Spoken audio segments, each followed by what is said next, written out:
or they just say it for you because people will listen to attorneys and they won't listen to some dumb kid talking about float tanks. Well, that's cool. Because I tried. That's neat. Well, that's cool. Well, hey, let's do this.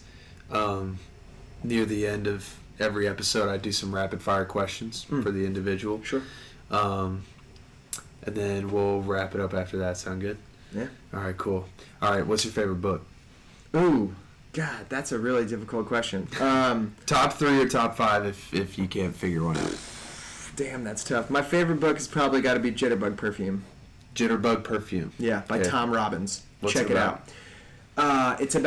It's a love story, and I'm not a big love story kind of guy, but I just happened to get suckered into this one because I didn't realize it was a love story at first, so I figured I'd start with it, and if you were going to be hesitant off the bat, know that I was too, and it's my favorite book, so you might like it as well. Nice. Jitterbug Perfume is about love, it's about smells, it's about staying alive forever, it's about dance, it's about Pan, the pagan, horned beast Pan, it's about everything, man. Jitterbug Perfume and Tom Robbins is one of the most exquisitely written, flagrantly flavored word doyens that's out there, and he is the most. He writes in a way that cannot be mimicked by anybody else, and I highly recommend his work. Interestingly enough, there's a book by John Lilly, the founder of the float tank, in my library at Weightless. Okay. And the foreword, there's 2 forewords in the book. One foreword is by the Swiss chemist Albert Hofmann. Yeah. And the other foreword is by Tom Robbins, my favorite author. Okay, cool. So I'm like, wait a second. I'm standing in my library at Weightless, reading the foreword of this book by the guy who invented the float tank in my float tank place. Yeah. And the foreword is written by Tom Robbins, my favorite author. And I'm like, that's sick. What is going on here? Yeah, there's a lot of connection, Yeah, well, so check this out with the connections, not to go too far off the rapid fire here. No, keep going. So John Lilly, through his flotation, going deep into the levels of awareness and consciousness inside. He was quite a bit of a psychonaut in the tank. So he mapped out these different states of awareness, and through his mappings, he came to the conclusion that there was something called echo that was in the universe, and it was called ECCO, the Earth Coincidence Coordinating Organization. And it were these entities that existed in the universe that were expertly crafting coincidences to coordinate your life to open up and unfold the way that it should, as long as you're being aware. Right? So at the same time, on the other side, the flip side of the coin, you had the SSE, the solid state entity. And the solid state entity was pure technology, pure just digital machine technology.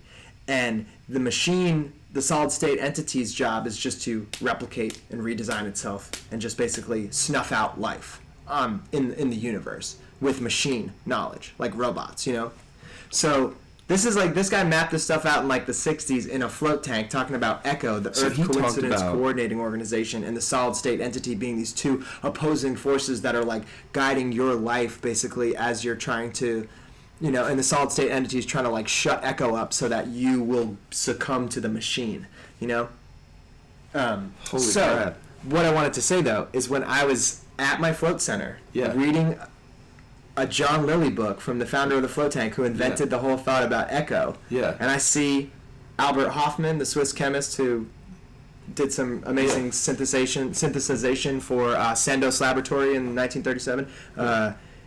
He and my favorite author were the forewords in this book. And I was like, Echo. Yeah. That's Earth's coordinating organization right there. And in operation. I was like, what? I like literally looked around and was like, I think I'm onto something here. Yeah. Wow. So, Jitterbug Perfume by Tom Robbins, or Tom Robbins' whole collection. If you said, I read Even Cowgirls Get the Blues, that is his most popular and worst book. Okay. Read any book but Even Cowgirls Get the Blues. Then read Even Cowgirls Get the Blues and appreciate it for what it is and appreciate it for what it is not. Okay. Cool. All right. What's your favorite movie? Ooh, God. Probably Waking Life. What's that about? Waking Who's Life. in it? It is a film by Richard Linklater. It's an amazing director. He directed the movie Slacker. Not Slacker, but Slacker. Okay. He also directed Dazed and Confused. All right. Matthew McConaughey's first movie. Matthew McConaughey met Richard Linklater in a bar in Austin, Texas, while Richard Linklater was on break from working on an oil well. And he was like, man, I'm making a movie. And he was like, all right, what type of movie are you making? And he was like, oh, I'm making this movie about like this, like 70s, going to be all like cool. And he was like, all right. And he was like, you want to be in it? And he was like, yeah, what do I got to do? And he's like, nothing, dude, just be you. And that was Matthew McConaughey's first role. And he met the director, Linklater, at a bar. So, he also did A Scanner Darkly, which is a Philip K. Dick book that, if you're familiar with another amazing author out there, Philip K. Dick, highly recommend his work. But he, Richard Linklater, the director, took the book and adapted it into a film, which is fantastic. And then he also did, most recently, I think, Boyhood. Yes, was like with Ethan it Hawke. was that 12-year movie. Yeah. It Yeah. That was it. He filmed it like over 12 years. Yeah, crazy.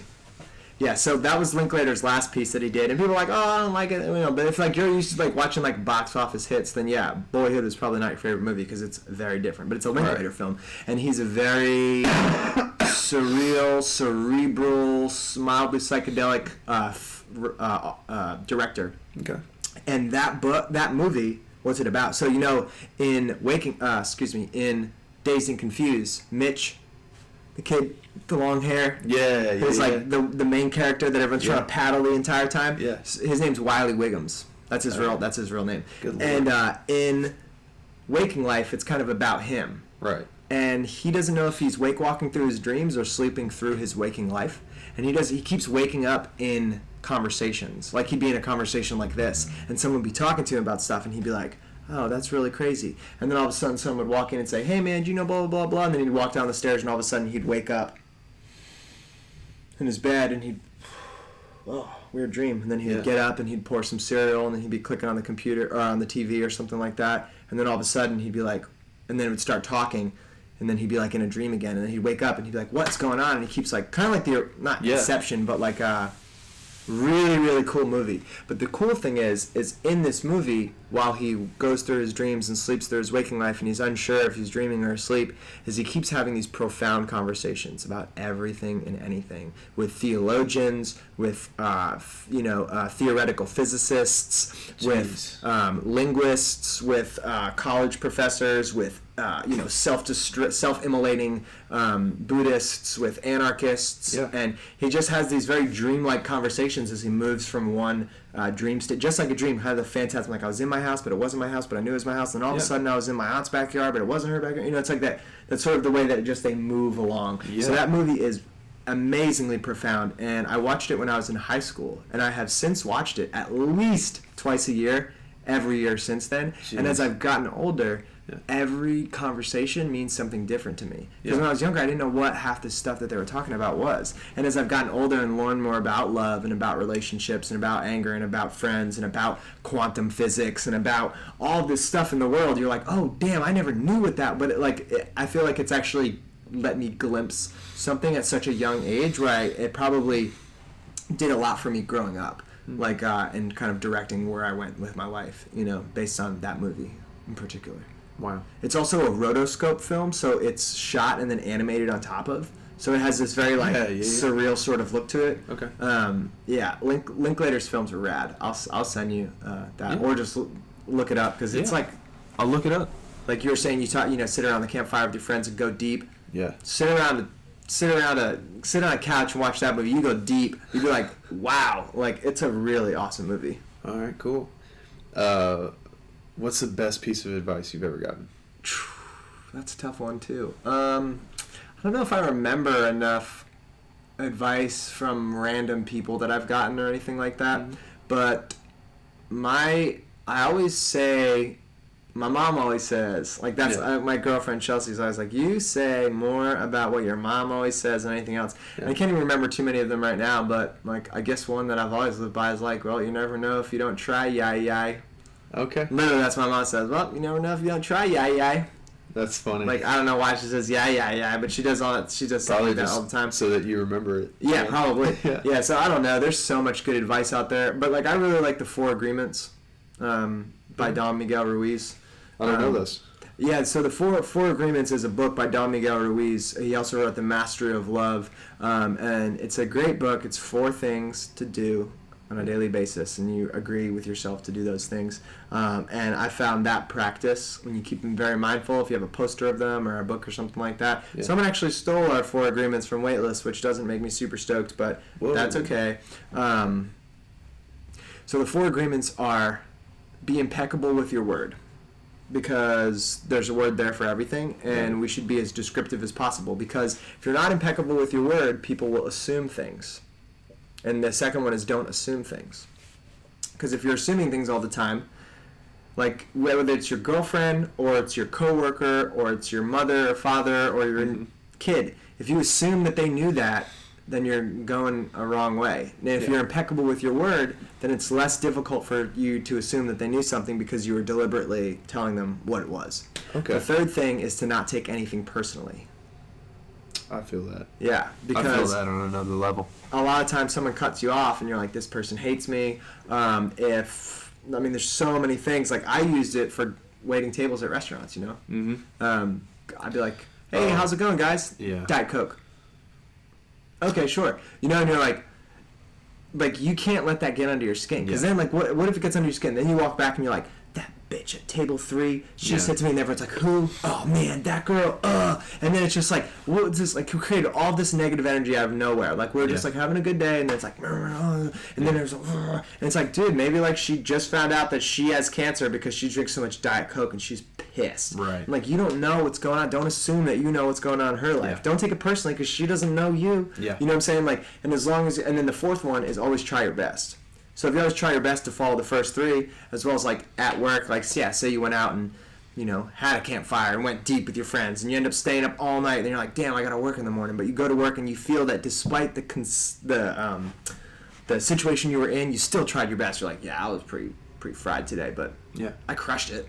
I still tried as hard as I could. I dropped that 1 plate, but, you know, like, you still did it, and you're like, like, it's not like you were slacking off all day, you know? And as long as those 4 agreements, you be impeccable with your word, don't take anything personally, don't assume anything, and always try your best, I think that is, like, some of the best advice. It's just, like, nice. Do that shit, and then... I feel that. Yeah. If you could tell the audience anything about yourself and your girlfriend, what would you want them to know about you guys? About both of us? Yeah. Since you guys are the co-owners of Weightless. Yeah. I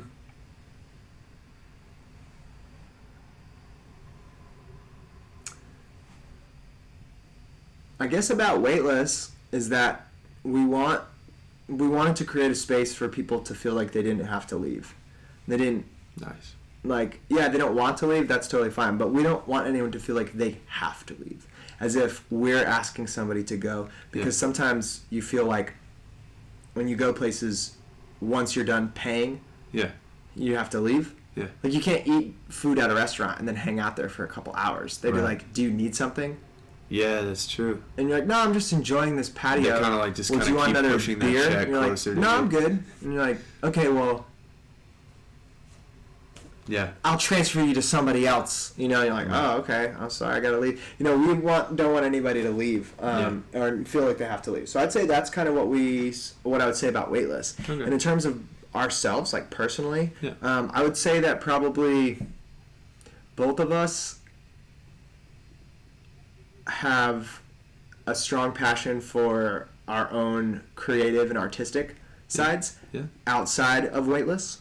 Like, it's not like we're like some spa aficionados who want to just, like, you know, make this spa and then kick our feet up and, like, drink cucumber water and be, like, in a spa all day. Like, we have a lot of other interests, and we basically were like, we wanted to create a space where we could make a safe space where people felt comfortable to relax in, where we could have candid conversations like this, and we could all be among like-minded people and know that there are better ways to heal ourselves than the conventional methods. But at the same time, we're creating that space so we can facilitate creativity, conversation, mobilization of movements that need to happen when they do. And I think that both Chelsea's an amazing artist. Yeah. Like, absolutely incredible. I mean, she's done a bunch of artistic work for Weightless, and she does all of our graphics and designs and stuff. But her art, I mean, what she makes on the back of a pizza box with a Sharpie. Yeah. People are like, what is this? And you're like, oh, that was just a doodle she made. And you're like, the doodle she does in a couple minutes